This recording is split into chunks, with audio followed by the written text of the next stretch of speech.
right. Hey, everybody. We're about to go live.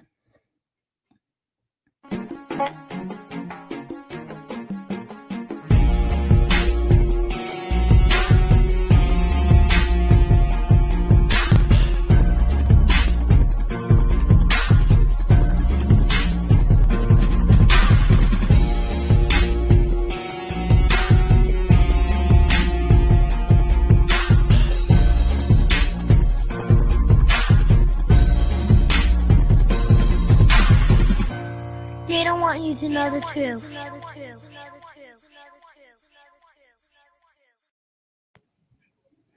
Hey, everybody. Welcome to the Disrupt the Show.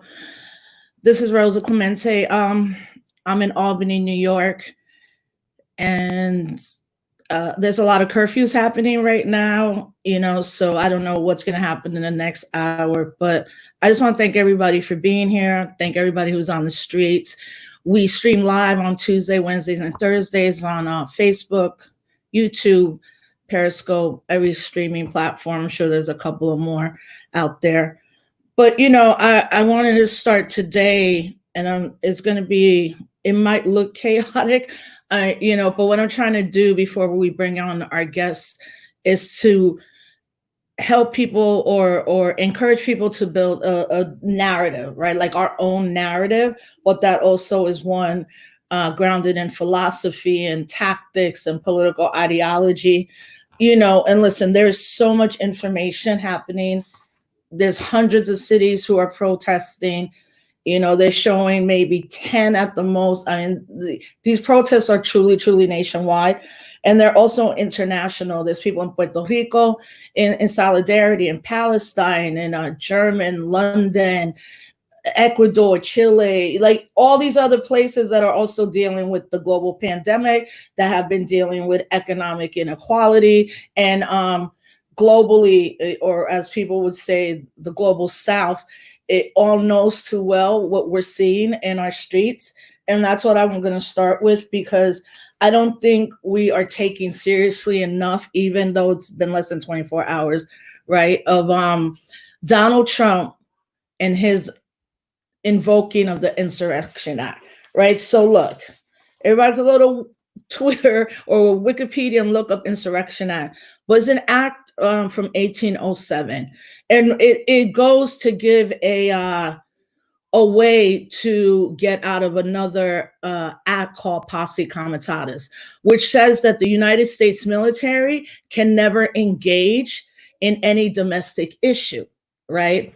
But the clause that they added, or the other law, which is the Insurrection Act, which gives the president the authority to send in the U.S. military in times of trouble.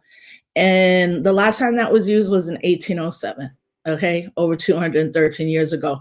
So what we're seeing right now is that he invoking this has now emboldened more police, more military, less restraint from the police, less restraint from the military, from mercenaries. They're drawing 20,000 feet drones up in the drones that are 20,000 feet high. They are trace contacting already activists to other organizers, to artists and intellectuals. And we've seen this because it's called fascism. And we've seen it play out, but it's here. And even today, now there's this crazy kind of propaganda where now you see police kneeling, police hugging protesters, police saying, "I'm with you." The only way police are with us is when they quit. That's when you're with us. The system of policing is no longer reformable. We have to abolish the police and defund policing. So I don't need you taking a knee. I don't want the hug. I certainly don't want the blue tears. I don't want to see black and brown cops trying to talk down black, brown, white people in this country right now. If you feel that you're with the people, then quit, get another job. I understand we're in a global pandemic, which means almost 45 million people in this country are unemployed. So we have to stop that propaganda right now, because it's all over. And I was listening to Dr. Cornel West on Democracy Now! Yesterday, and I don't even want to paraphrase what he said. I want to read you what he said, and then we're going to go to a speech by Tamika Mallory, one of the co-founders of the Women's March, longtime organizer and activist herself in New York City, and now with the group Until Freedom that she began with some other her comrades, right? So yesterday I was thinking while I was in the house, where's the Democratic Party? I'm confused. I've seen no senator. Where's Pelosi? Where's Obama? Really, like, you making a statement on some platform is not enough. Where are the Democratic Party right now? All of them. Now, I know in city councils and different smaller areas, there's been Democratic elected officials that have been getting tear gas, pepper sprayed, and all of that. But I'm talking about the leadership of the Democratic Party, right? Where are they? How are y'all not together right now in some bunker yourself, coming out against what Trump's saying, but also being there for your constituents? What I'm like, did they just stop? Where are they? And I don't believe in electoral politics at this point. I think that's another utter failure within the failure of the American project. But even just for some exponentially press or so that people think you're doing something, where are y'all? This man just basically said the government is now at war with its own citizens. So how is that going to even de-escalate any type of situation out there?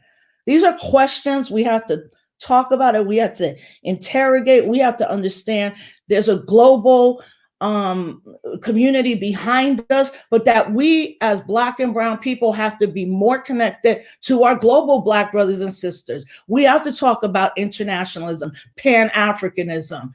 We have to talk about Black nationalism, because the invocation of the civil rights movement, it is critically important historically, but they're not talking about the Black Power movement or the Black Liberation Army, American Indian Movement, the Weather Underground, the Young Lords. These organizations were paramilitary organizations that also were against communism. We're talking about socialism and internationalism. And the reason we need any of these laws on the books right now that were supposed to protect us is not just the Civil Rights Act, because you had to have people saying Black power, we're going to self-determine our own communities, and we're going to also defend ourselves by any means necessary, right? So let me see if I could go quickly and just find this, because this is what part of what Dr. West had to say yesterday. Now, he said, we don't have enough organized voices to bring critique to bear on the kind of deceit of neoliberal Black leadership. Obama is at the center of it. The Black Caucus is at the center of it. The Black professionals are at the center of them. And these cowardly Black celebrities, not all of them, but most of them, are at the center of them. So their lives become simply lives of luxury and exemplary of success, and have little to do with service to poor people, have little to do with sacrificing for working people. So when Dr. King said, my country is the biggest purveyor of violence in the world, that took courage. That's the kind of courage we need. Malcolm would be the same way. Fannie Lou, Ella Baker, these are not just names. They exemplify something that's deep and rich in the history of a hated people who continue to teach the world so much about love. That's my tradition, the greatness of Black people. We have to be in community. Our tradition of truth-telling and being willing to live and die for justice is what we need in this American reckoning. And we don't, young folk hardly see it at all, because so many Black and brown professionals have been bought off. Celebrities think they can tweet. They have sold us out. They're indifferent. They're too callous to the plight of the poor and working class. not just Black people everywhere, but as Franz Fanon wrote in Wretched of the Earth, people all around the world. So we're going to go to this clip of Tamika Mallory, and then we're going to get right to our guest, Dr. Shannon Redmond.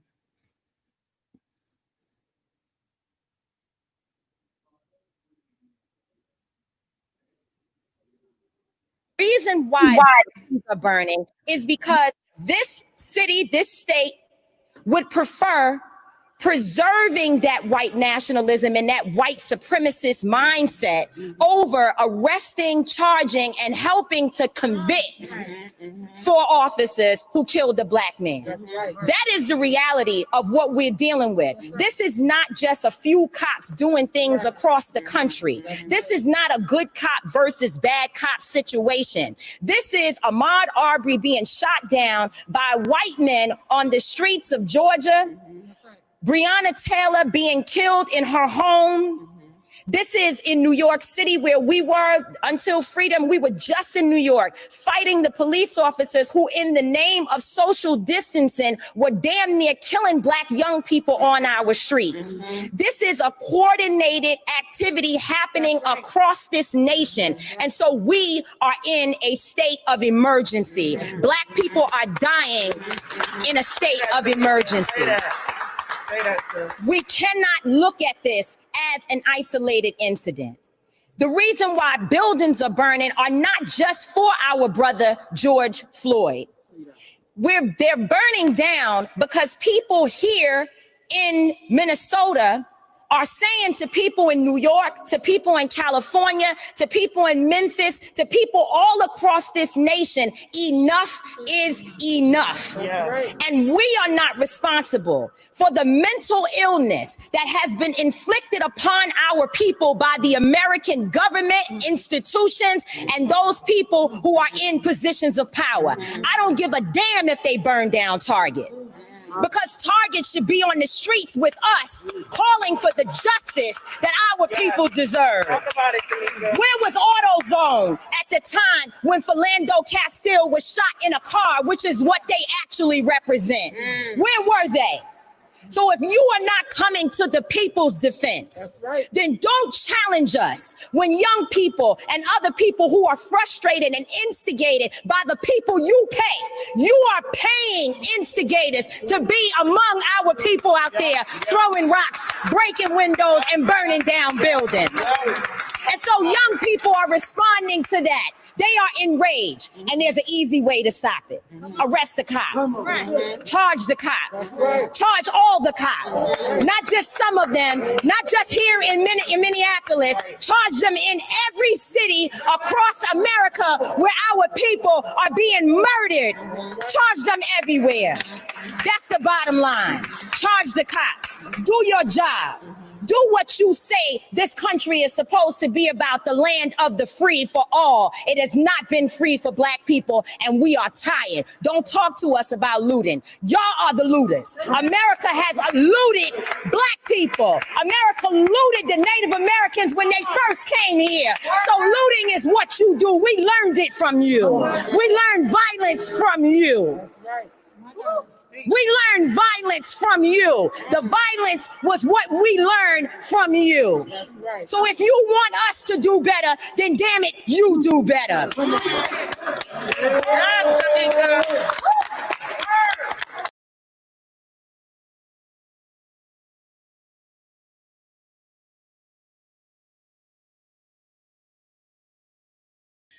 Leadership, but for being really real. Because again, these narratives, they start to spin them, and you start to believe them. And what you did was literally make it plain for millions and millions of people, just like Malcolm taught us. With us is Dr. Shannon Redmond, a scholar of Black political and popular cultures. She's the author of Anthem, Social Movements, and the Sound of Solidarity in the African Diaspora, and the most recent, Everything Man, The Form and Function of Paul Robeson. She writes for popular and critical media and is a professor of musicology at UCLA. And an amazing friend and comrade, and also from Wisconsin, which I think is really important because we have to contextualize this as well as everything that's happened in the Midwest and down south. So, Shana, thank you so much for being able to be with us because you're in LA. It's crazy. And all I think about when I think about James Baldwin is when he said, the police are simply the hired enemies of Black people. And I really think we have to keep that front and center right now. First of all, how are you and how's your family? I'm all right. We're all managing. You know, I'm very, very fortunate to have stable housing, stable income, and those things make a huge, huge difference, as you know. But, you know, there's a lot of emotional and political management that has to happen individually and within our households and communities too. So that's tough. It's tough on all of us to recognize and reckon again with what the world actually is. Have you been to any of the protests? I haven't been to any of the protests here in LA.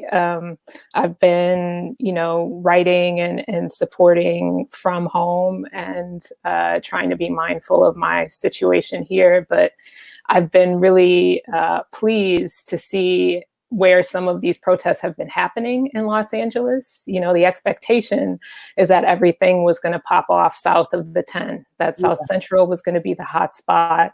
And of course, certain mainstream expectations too, that the destruction was going to happen here as well. But it's been really amazing for me to see that people have organized above the 10 on the West Side and are actually calling the question in those spaces that most radically kind of represent the types of disparities that the protesters are really marking and announcing for the rest of the nation. Yeah, I mean, you know, in New York, it's every part of New York City, including suburbs and all the way from the city up to the Canadian border. And, you know, like we were saying before, there's like Hartford, Bridgeport, Newark, Buffalo, Tulsa, you know, Akron, Columbus, Ohio, Cleveland. I had a lot of family in Las Vegas. My brother lives out there, and they've never seen crowds like this protesting in Vegas. Madison. I mean, there's hundreds and hundreds of communities that are, and I read this from Brother Mike Africa, who's born into the Move family, and his parents and all the Move have, except for Mumia, have been released in the last couple of years, right? Mm-hmm. And he's like, this is how we show our love, like resistance and rebellion is our love, and we got to do it in any way we can. How would you contextualize though, like, because you're one of the most renowned scholars around James Baldwin, it's so eerie to watch everything he was saying in the early 60s, and you're like, obviously it's right on point. Like everything he ever said is timeless. And I wonder, from all your scholarship on it, did he ever think that anything was going to work in America? Yeah, that's a good question. I mean, I think he's part of this prophetic tradition within the Black cultural movements, within Black thought and cultural production writ large, is that this is what we task our artists with not just documenting the present, but helping us to imagine the future, whether it's a better future or whether it's Baraka's changing same, right? That the context, the aesthetics, the image might change, but the infrastructure remains the same. And Baldwin, as you're saying, is one of the most amazing, iconic members of that prophetic tradition. I think that, like many of these folks, other people like Lorraine Hansberry, like Paul Robeson, like these people still had at some fundamental level a belief that things could change. It's the question of whether or not they believed it would, right? That the possibility was always there. And that's what kept them getting up in the morning, kept them writing and producing and singing and doing all of the things that we've now inherited as this rich tradition of response, of critical thinking and rebellion. So I do think that he believed that. If he didn't believe that, he wouldn't have been debating in London. He wouldn't have been meeting with Robert F. Kennedy. He wouldn't have been doing some of the things that he did if he didn't believe there was real possible change that could be harnessed from the people's energies. But I also think that with that is this bittersweet element of reckoning with the present, that we don't see change happening enough. We don't see it on the scale we need it to happen.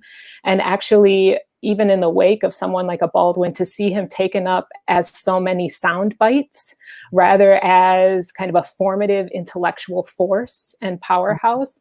I mean, I would just encourage people to actually do more than retweet a line or a paragraph. Actually read the whole text, actually get into this person's critical thinking, because that you can see some change over time, but you can also get a much richer sense of then how you might see yourself aligned with this person. Yeah, and as a professor of musicology, and you studied anthems and protest music, but also like you talked about the aesthetics, I am surprised at not seeing so many more artists. Not be on the ground necessarily, which is, yeah, be on the ground. But I don't see right now like that creation of the aesthetic. I mean, we see signs in that, but I'm talking about like artists that have millions and millions of followers who could be in some type of solidarity, you know? And I mean, what do you think about that when you see the lack of artists really coming together to not only support all these mostly young people, but to be part of those people that are part of our tradition, our radical tradition? They're so silent right now.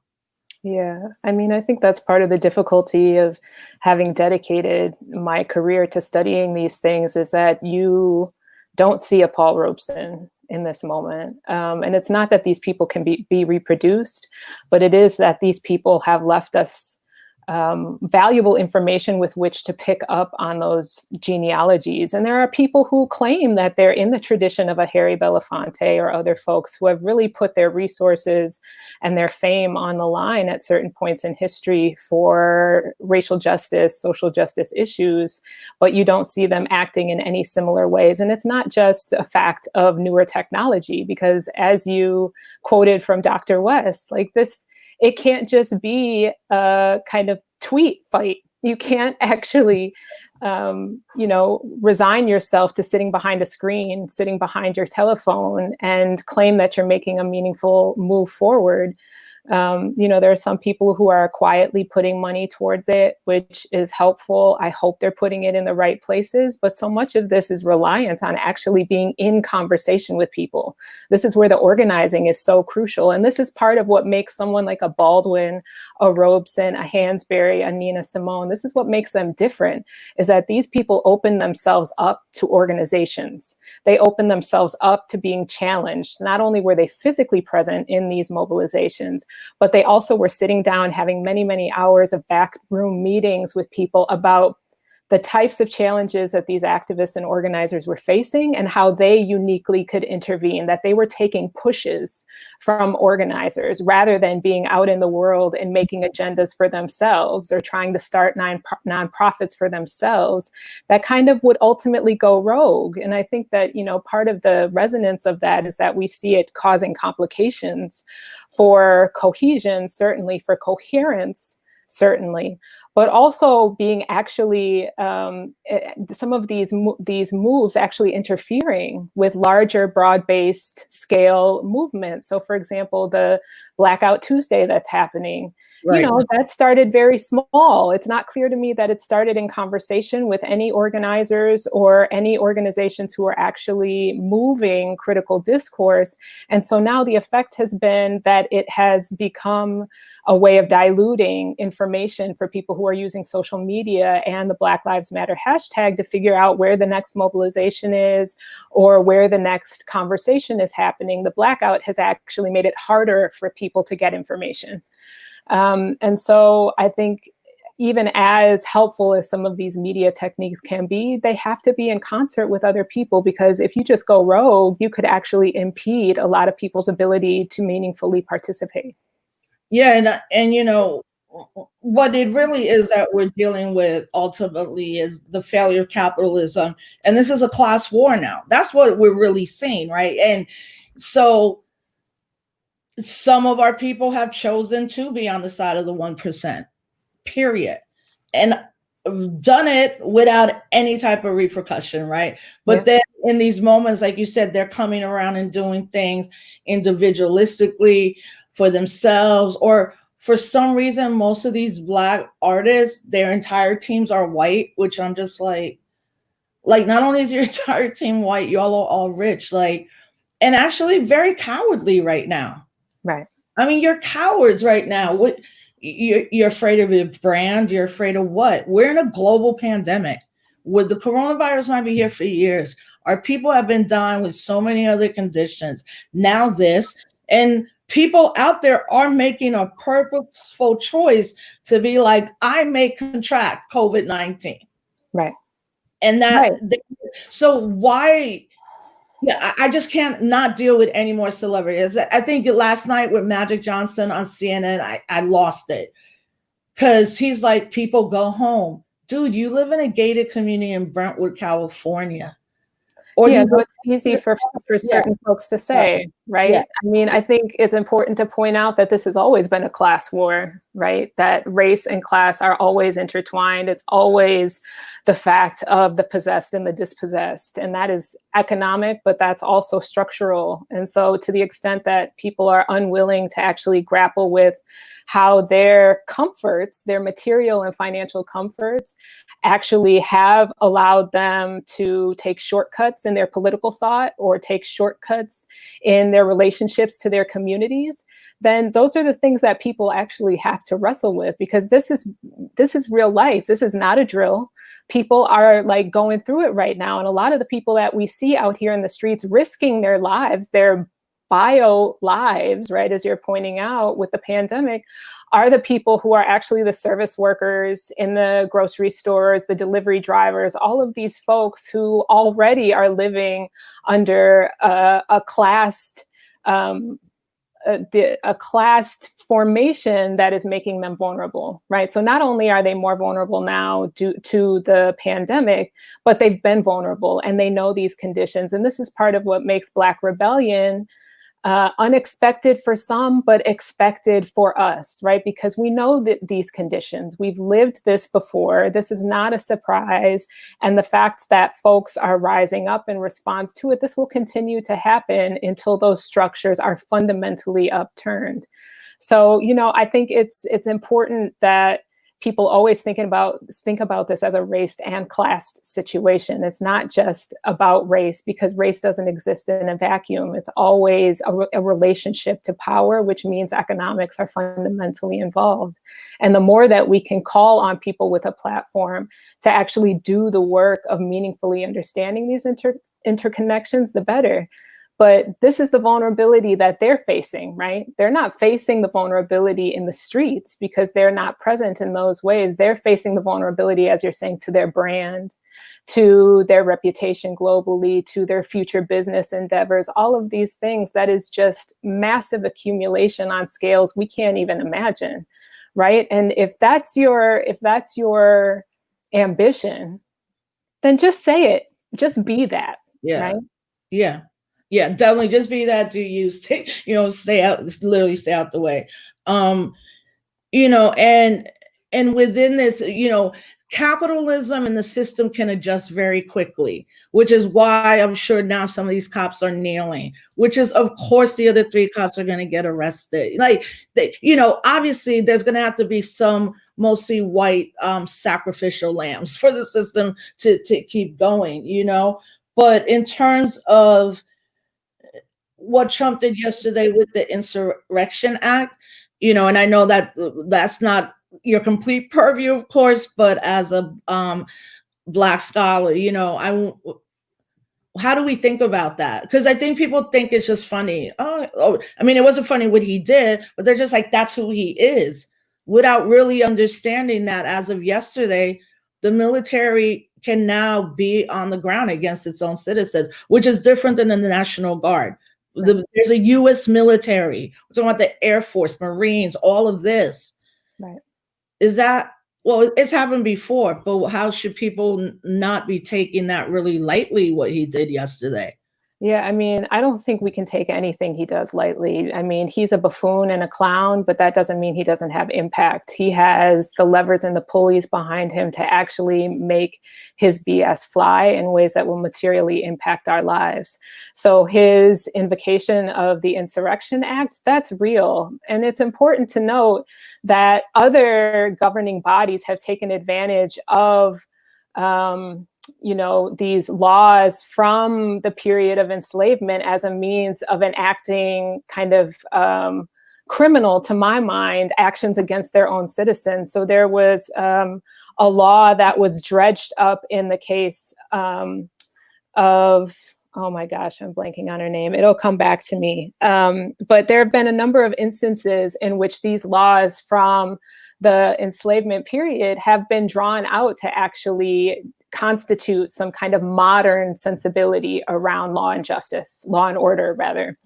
I think we have to understand this for what it is. The National Guard is serious enough, but the military is actually the folks who are in a position to kill without order, right? That these are the folks who are actually in line to destroy entire places, populations. We think about what they do abroad, think about what they'll do here. It doesn't matter anymore that we'll be citizens of the United States. Imagine those of us who are not documented and what can happen to those folks, right? That the military is authorized to do things well above and beyond what the National Guard can do. And the President of the United States has empowered them to do so.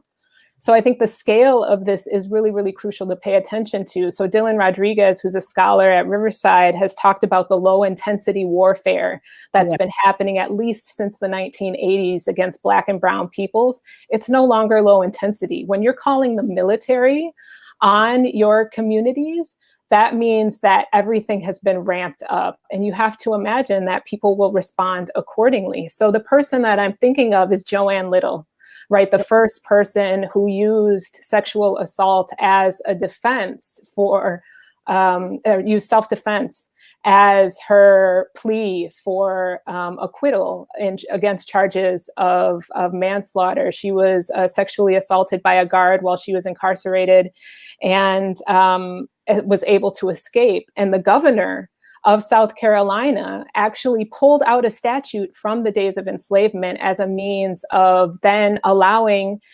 any person in South Carolina who came across her to grab her, if not to murder her. That there was all citizens were deputized in the manhunt for Joanne Little when she went on the lam from the prison after being sexually assaulted.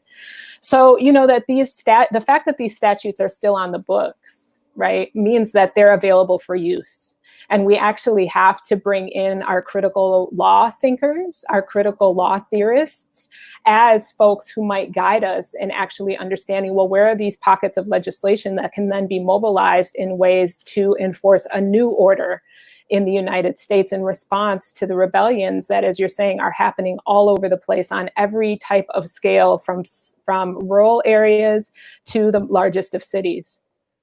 Yeah, and one of those scholars is Dr. Kimberly Crenshaw, and she's doing a weekly show on Wednesdays, but as really a groundbreaker around critical race theory. And reading her and then just what you said, it's exactly what they're gonna do. And I think it's still difficult psychologically for people to be going through this global pandemic, all the isms, failures of everything, student loan debt, recession, and all of that.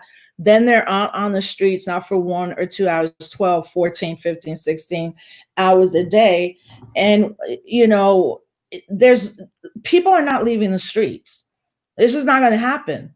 And I don't even think it'll really happen when they end up arresting the other three, because at least younger folks have made it very clear that this is not only a pattern, this has been coming, the last 2 decades, especially post Reagan, right? Like that low class intensity warfare. And now it's full on military warfare. And I'm realizing that people are starting to realize, like, we're bigger than any of your forces. Like, as long as we're here in numbers, this is not going to stop. But in terms of, what are your thoughts on some of these elected officials, right? Like Black women and Latino women mayors in cities calling the National Guard, but then having press conferences condescending to Black and brown people, telling them to go home, especially young people. But then on the other side, they'll be like, well, this has to stop. Well, they opened up the door. A lot of these mayors, de Blasio, all of them have opened up the doors for the National Guard to already be there, which opens up the door for now this military onslaught that we're going to see. Right. I mean, what do people do when they're met with aggression? They respond in kind. You know, you have to expect that if you call the National Guard on the members of your city, that there will be a response, that the curfew orders, I mean, they've been adjusting the terms of the curfew order here in LA with literally 15 minutes notice. They'll revert the previously stated curfew notice, and you'll have 15 minutes to get wherever you have to be, right? You can't expect that those types of maneuvers are actually going to be enough of a resolve or enough of the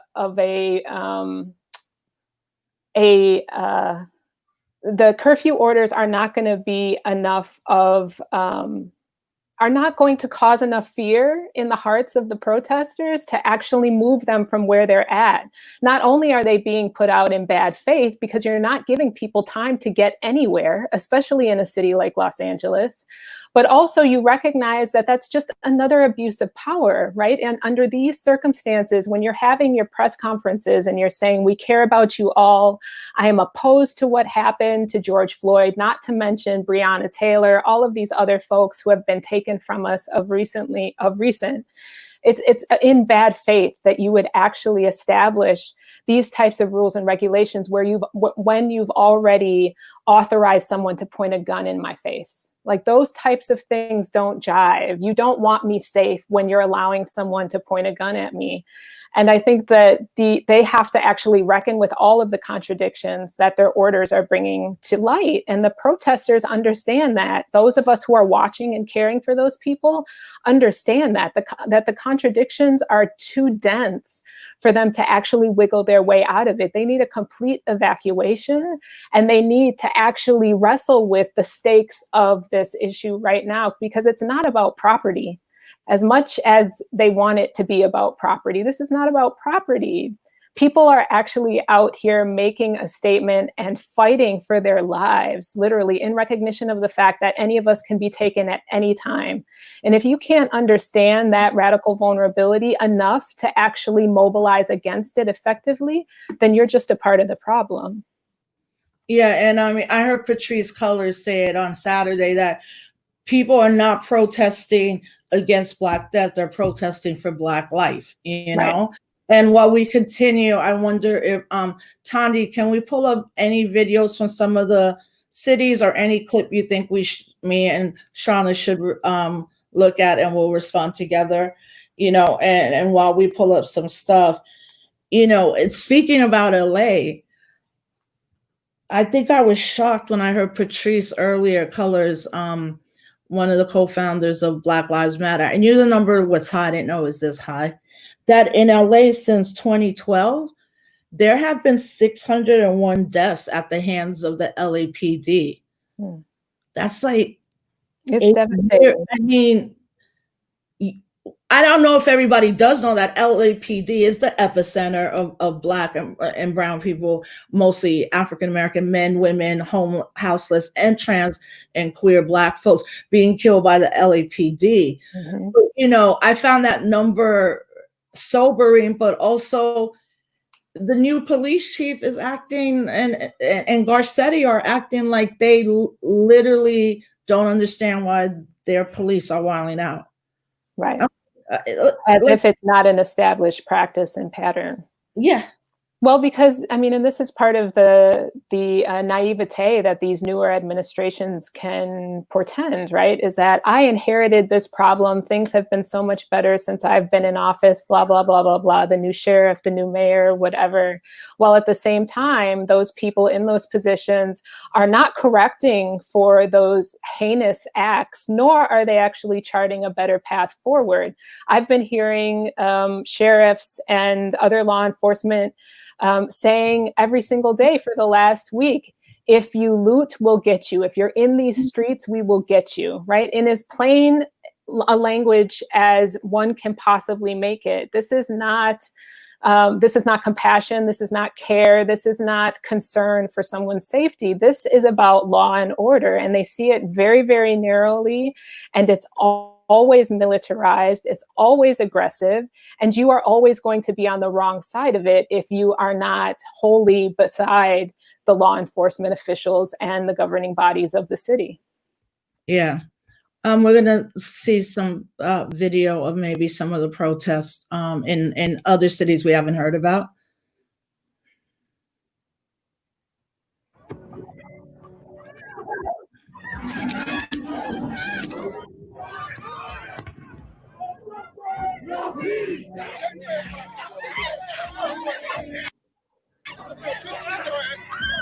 Oh,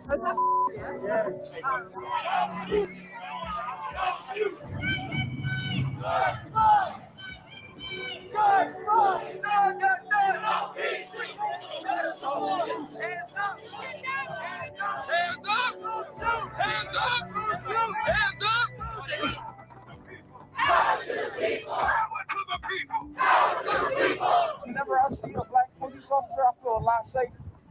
For the most part.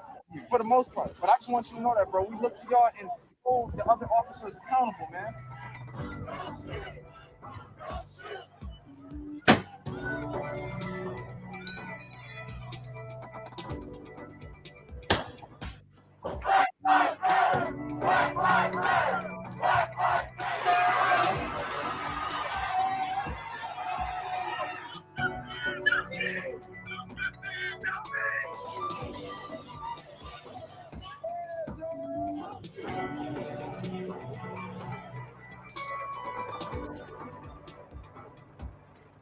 No justice, no peace.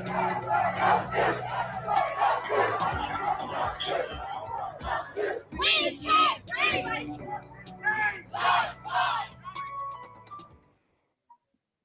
Yeah, I mean, look, I am also so happy because, obviously there's all the talk about white people are there too, and they're here, and it's multiracial, and I'm more like, that's fine. They should be there, especially with all the work that this newer generation within the Black Lives Matter historical moment have done, right? And that there are people already who are like, we don't need allies, you need to like accomplices for justice and all of that. But I'm happy this Des Moines, Iowa, that means that's mostly undocumented Latin brothers and sisters that are also facing a COVID crisis. Green Bay, Wisconsin is showing that it's Native people. Anywhere you see that they haven't shown the racial solidarity of our, lack better term, Black and brown people, I want to talk about that more, especially as an Afro-Latina woman, when so much of what we are told and in these like kind of academic, professional left class areas is how anti-Black, particularly Latinas folks can be. And I push back on that, of course, we can be anti-Black. So can Black people. So can, Black Republicans. And I do want to, state as an Afro-Boricua, an Afro-Puerto Rican woman, that I know we have to confront that. That's been part of my life's work. But right now we are really seeing a complete racial solidarity of almost all people of color, including refugees, undocumented people. Mm-hmm. Absolutely. I've been seeing footage from some of the protests happening in LA where Indigenous communities are coming with not only their flags and their banners and, their picket signs, but they're performing through the protests as well, right? That they're bringing various types of cultural knowledge to these protests that then is enhancing everyone's experience of it, enlightening everyone who's participating in it, even as it's so radically vilified from those who are looking from the outside in, right? That there are all types of cultural knowledges that are being shared in these spaces. And we have to think about that too, right? It's not just that these are groups of people who can be vilified in a particular type of way. We have to recognize, first of all, that these are super heterogeneous groups of people, right? Not just culturally, linguistically, racially, but also politically. Not everyone believes the same things in these spaces, and we have to contend with that. But also that people are vibing off of each other in a way that actually matters for how they think about their futures moving forward. People are living through these protests and holding on to them as a way of holding on to the possibility, like we were saying, of Baldwin, that there's a different future in front of us. And so I think it's really important to think about these spaces as incubators for further thought, for further cultural production, for further political investment that could actually serve to radicalize a whole new generation of people. And, I shout out to all the healers out there too, physical and spiritual healers, like from my mom, who's old school Catholic, who I know is probably praying every day, lighting a candle for me, my brother, my sister, to, homies out in LA who are right in the middle of the street. It's not just quote EMT or paramedics, there are healers within these spaces. And I think that is something we forget because we tend to depend on the state for, especially or East or Western medicine for medical care. But, we have to now really also talk about like Breonna Taylor in Louisville, Kentucky. So we've worked so hard to make sure that we uplift the names of Black women who are being killed. Breonna Taylor is one of them. Tony McDade, the Black trans brother, was killed by the police.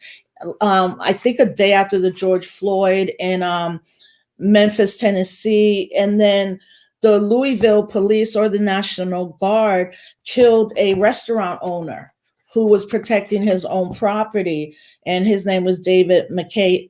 I'm not sure if he was African American. He was definitely Black in terms of ethnicity. He was the owner of a local barbecue business and a beloved community figure, and was shot and killed after the National Guard opened fire on a crowd that had gathered at his parking lot. They also he was someone who was known to have served police officers regularly, right? And have been really sympathetic to them. And that was just perfect evidence to me of the state knowing no boundaries. Right. When you're racialized by the state, there is no outside.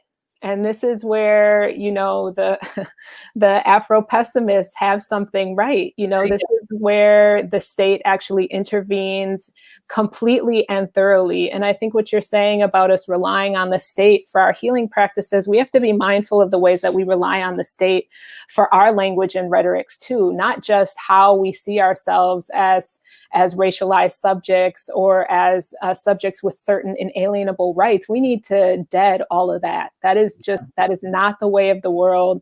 That document means nothing in the context that raises the specter of vulnerability so high for Black and Brown life. But also we have to refuse the state's language of redress. I mean, this has been one of the things that's been most painful for me in trying to think about these potential futures, but also trying to reckon with a lot of the discourse that's coming out right now, which is the push toward jail as redress, jail as justice, right? That we need to charge and jail these police officers, and then everything will be okay. No, it won't. We'll be back in these streets in another month, year, 2 years, fighting for the same thing, because the system is meant to feed on those types of examples, right? As you were saying, there has to be that sacrificial lamb.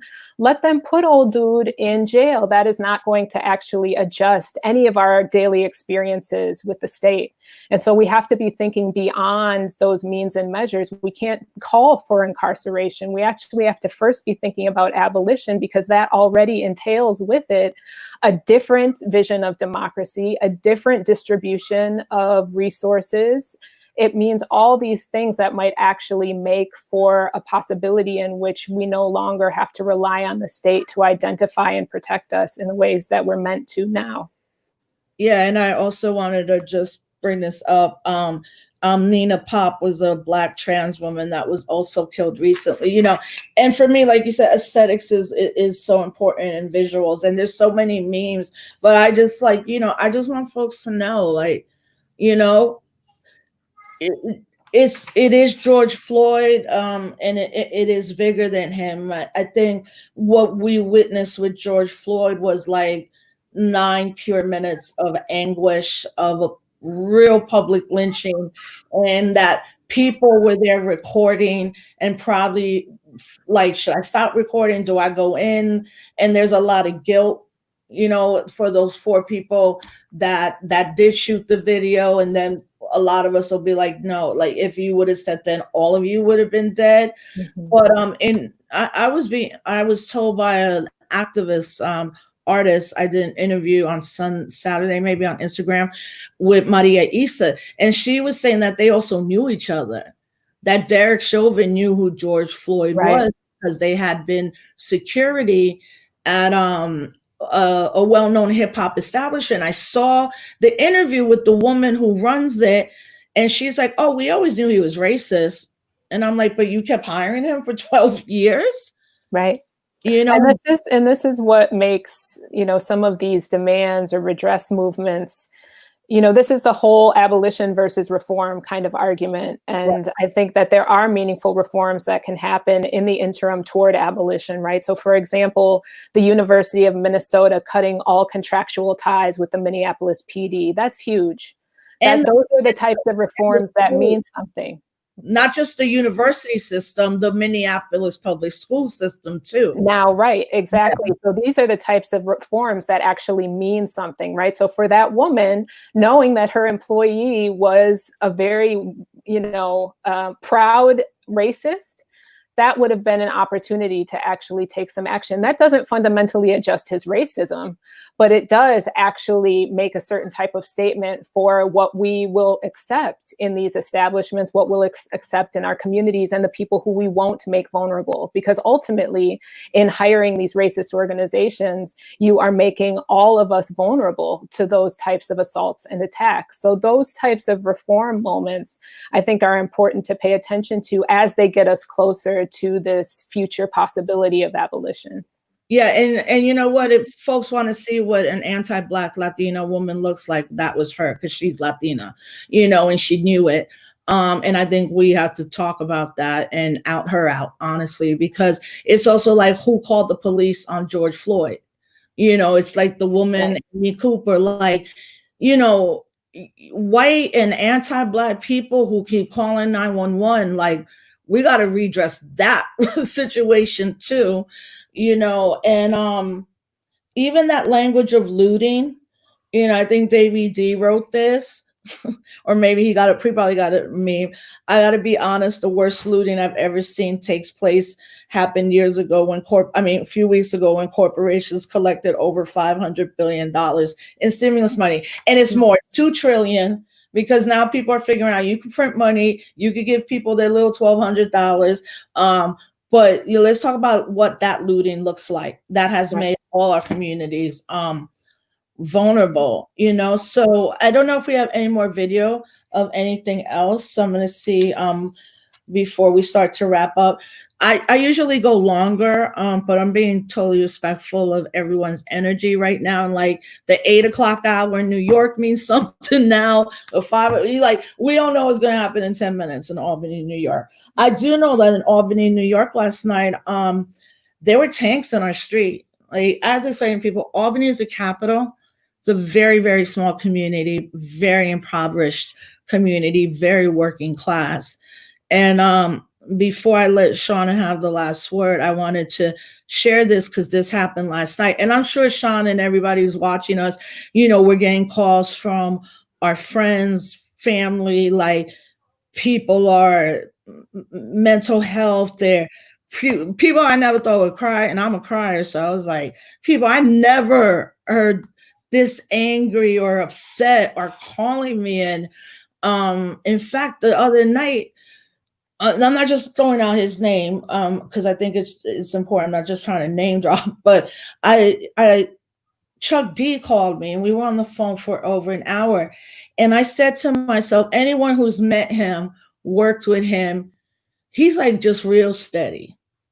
He's always cool. Like, I was like, yo, I have never heard you like this. Mm-hmm. And he's like, see, they don't want me to go on TV and say what I gotta say, and let me know what groups to support. But one of my comrades here in Albany, we've been kind of avoiding bigger protests. And he says, I have been avoiding protests because we have a little one on the way. We don't want to risk infection. I stayed away. Last night, I was in bed by 9:30, woke up around 11 p.m.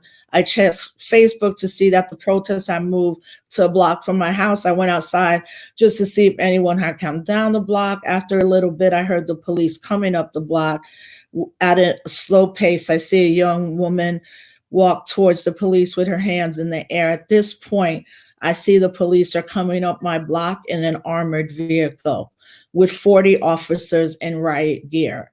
To be clear, there are no protesters on my street. Things have been quiet. Albany is a very, very small community. I was angry. I went out. I said other things, but I had never been so scared in my life.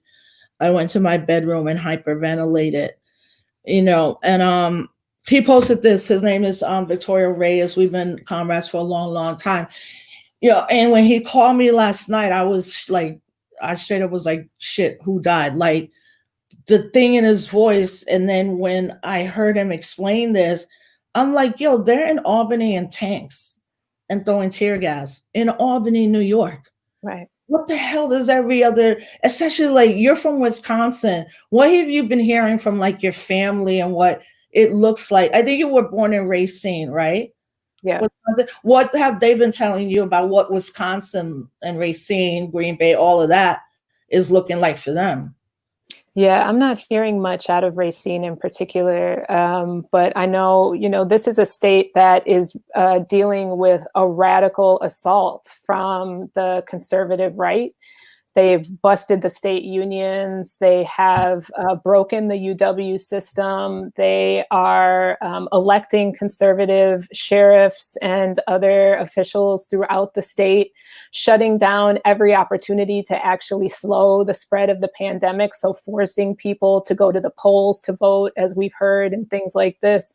This is a state that is writing its own death certificate. I mean, I don't see it as a sustainable enterprise. And it started with Scott, it didn't start with Scott Walker, but it got super ugly under Scott Walker and now has continued even under this Democratic governor who is hamstrung by the Republican government. So, the state is treading water at this point. And so now you add these mobilizations, which are inspiring and offering a certain type of torque for young movements, for people who I know have been organizing against the PIC, particularly in places like Madison and Milwaukee, interracial groups of folks who are trying to do their best to address these circumstances under the types of legislative policy that have really made it difficult to even assemble, let alone put into public discourse alternative theories, alternative models of living. So now with these mobilizations, I think there's a whole bunch of enthusiasm, but also still a tremendous amount of repression and fear. And I think what you just read from your comrade in Albany, that's terror. Yeah, that's terror. We are living under a state of siege right now. This is terror. And the fact that some people want to focus on the destruction of property, that is not even a part of the conversation as far as I'm concerned. That's actually not even a fraction of what we should be paying attention to, because while we're looking over here at the Macy's storefront, the president, as you're talking about is enacting antebellum slave law to actually crush these movements for redress and liberation. So I think people need to get focused. They need to pay attention. They need to be consultatory. They need to be speaking to people that they trust, people who think really critically. We have to be open to being organized and challenged on the way that we think and live in the world. And we have to prepare ourselves for this to be a long haul, because just like the pandemic, you know, racial justice, it's not going anywhere anytime soon. Racial injustice is not going anywhere. And so we need to be thinking really strategically, really clearly about the types of a world that we want to be living in. Yeah, I tell all of my comrades, I mean, I'm saying it now, all the homies, all my friends, professors, all of that. If you do an interview and they ask you about looting, I'm not talking about that. That's it. And I had to do that twice yesterday. I was like, I'm not even addressing that. Well, one of them were like, well, we're done with the interview. I'm fine. Like, no. Right. Shut that shit down. Right. It's a non-issue. It is totally a non-issue. I mean, if you want to talk about property, Africans were property, you know? So what Exactly. are you talking about? And let's talk about the land. Yeah. And let's talk about the physical land. Yeah. And the African Union today put out a really strong statement. You know, as an internationalist, what are you seeing in the rest of the world? That, I mean, I'm always happy and I'm always like, of course, because conditions in the rest of the world because of American imperialism. Like, this is not new. People, babies born in Palestine today will be fighting their entire lives in Palestine on other places. But internationalism, maybe from some scholars or academics, you know, they've been reaching out to you, or what should we be looking at in terms of expounding this, just not have this conversation within just the us as citizens, quote, in America, but us as global and just human people. Yeah, I mean, I think we have to be thinking about Palestine. We have to be thinking about what's happening on the continent right now. So that AU statement is huge. I've been hearing from folks who have been receiving, you know, other kinds of dispatches from various African nations. Someone sent me something that we think is from Uganda. It may be a total ruse, but that the fact that there is a statement being generated on behalf of these governments, whether true or not, suggests to us that there's enough eyes on this situation, but also not just sympathy, right? Because I think movements built on sympathy are bound to fail. Movements built on radical recognition of shared condition and a belief in a communal and more just future, those are the ones that are sustainable. And that's what I think we're seeing in some of these places. We're seeing the language coming out from some organizations and communities, but also seeing people taking risks in ways that are not just giving lip service to what's happening here, but are actually marking it as part of a long genealogy that they've known materially in their own place. Yeah, and as we close out for this evening, you know, today is a very important day. In 1863, this is when Harriet Tubman planned and led the Combahee River military campaign, freeing 750 enslaved people in Beaufort County, South Carolina, you know. So as a historian, I'm always like, there's always a day of resistance. There's no day in this country that you have never seen people resisting, you know. And it just happens that I have like one of the dopest sisters. I look to you for your scholarship, your wisdom, but your steadiness.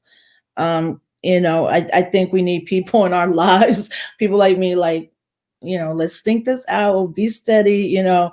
This is a long-term project, as you say. But as we leave, Sean, I'm reading that now there are over 11,000 people have been arrested in nationwide protests. I think de Blasio in New York City and Cuomo, both Democrats, because they hate each other, but because they've let the police get away with so much, where yesterday they put 4,000 more people on the streets. New York is right now, they're saying in every borough, And in even Westchester County, which is about 2.5 hours out of Albany, there are thousands and thousands of people out there. And in Puerto Rico, you know, we also have solidarity from people in Puerto Rico, of course. So, you know, you have a young son, and you're a mother now, you have children in your lives. You know, what do you tell, well, yeah, I feel like you probably still could have some type of conversation with your 2-year-old, you know, in a certain way. But how are you feeling as a mother at this moment? And what would you tell, you know, people who'll say, you know, let's just try to shield our children from all of this. It's not good to expose them to what's happening right in front of their eyes, basically. Yeah, I mean, it's difficult. I think that's been one of the things that I've had the most difficulty emotionally and politically trying to reconcile is being a parent in this moment, and what my responsibility is to my little one who's named for a freedom fighter, right? So this is a deeply felt kind of investment in our household. But I think, you know, you have to live your life so as to not be immobilized by fear or by comfort. And I think it's important to actually live your principles in ways that are responsible and consistent and are setting the proper type of model for the people around you, not just your family, but for the people who you want to join in allyship and camaraderie. Right. You know, and this is not, you know, just a kind of trite lead by example statement as much as that is true. I think it really is about calling the question with the people that you love.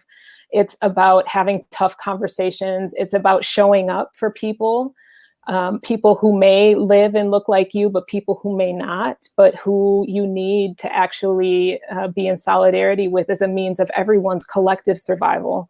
So just trying to live a life of radical communalism, of integrity, of thought, and the thought that meets the practice, right? That all of these things are intertwined constantly. And if you're not going to be about it, then don't talk about it. You actually have to do both things at once, even when it's hard, and you have to be open to being challenged where you fall short.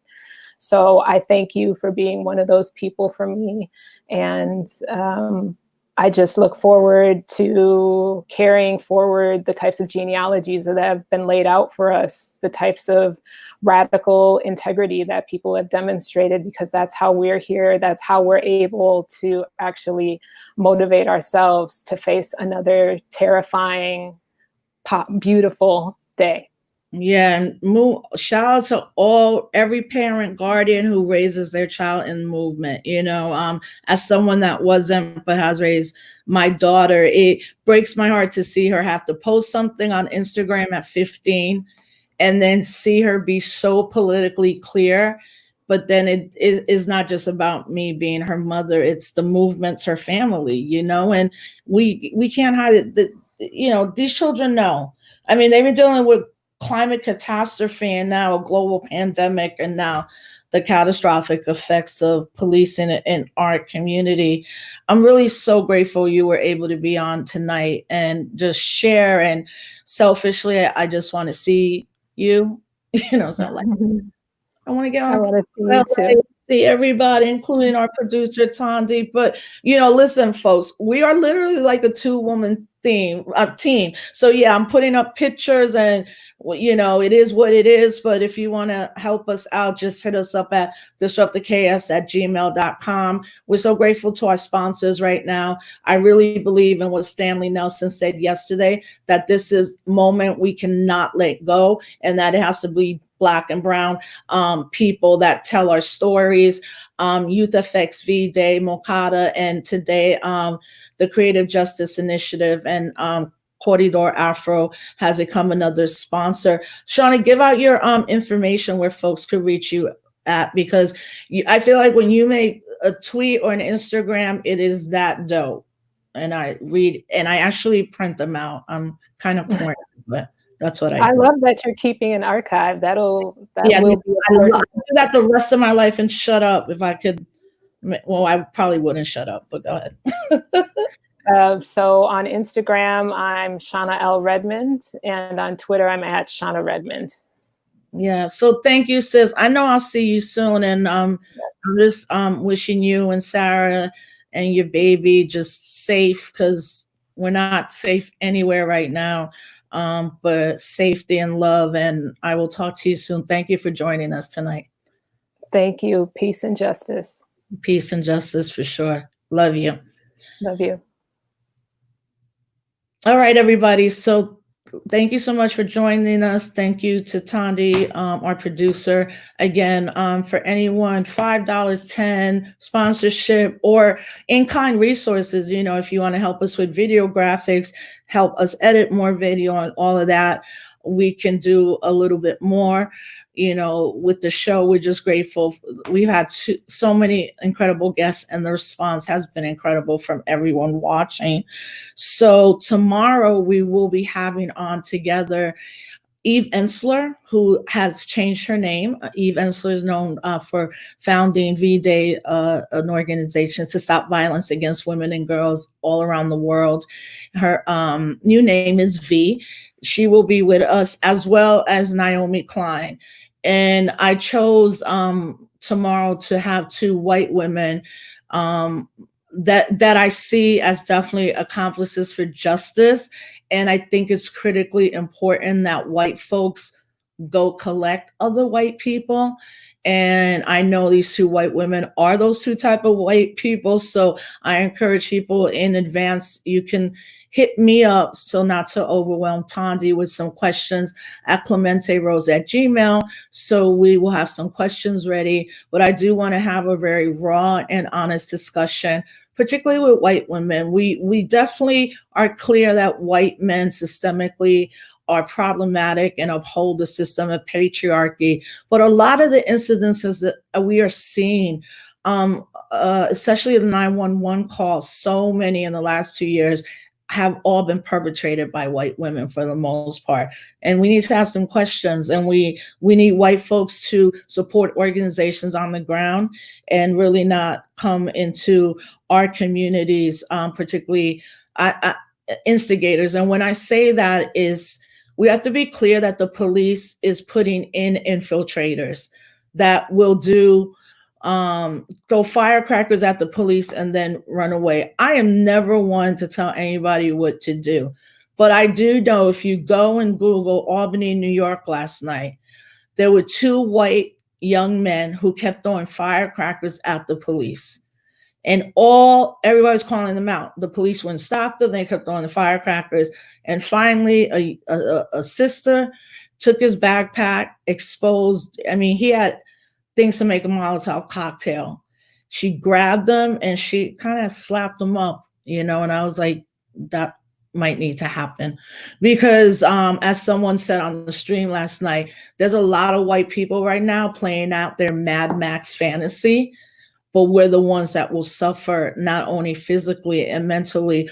Our communities are also being destroyed, and it is not all just quote people looting or any of that. There are a group of white young people out there who are playing out a fantasy in our very own reality. So check us out. We'll be back tomorrow at 7 p.m. Before I let you go, if you go on to the Malcolm X Grassroots Movement National website, there's these really great pictures, which just breaks down what your basic security protocol should be for first-time people who are protesting. The most important being, thank you, the most important always being, do not go out by yourself. Make sure you have ID, right? Make sure you know a meeting spot that doesn't depend on you texting people. Make sure you have legal aid in a Sharpie marker on your hand, and so many great tips, and thankful to the leadership at the Malcolm X Grassroots Movement for putting this out, so people who are first time joining protests and resistance and rebellion know how they should join it. We always advise that you should be part of some organized effort, but if you go out there on your own, here are some protocols, and just try to build knowledge within when you go out and you know, you can organize right now in the streets. If you don't know somebody, they're standing right next to you. So we encourage everybody to be safe, stay alert, be prepared, stay safe. We will see you in the whirlwind. We'll be back tomorrow at 7 p.m. Thanks for joining us tonight, everybody. Peace.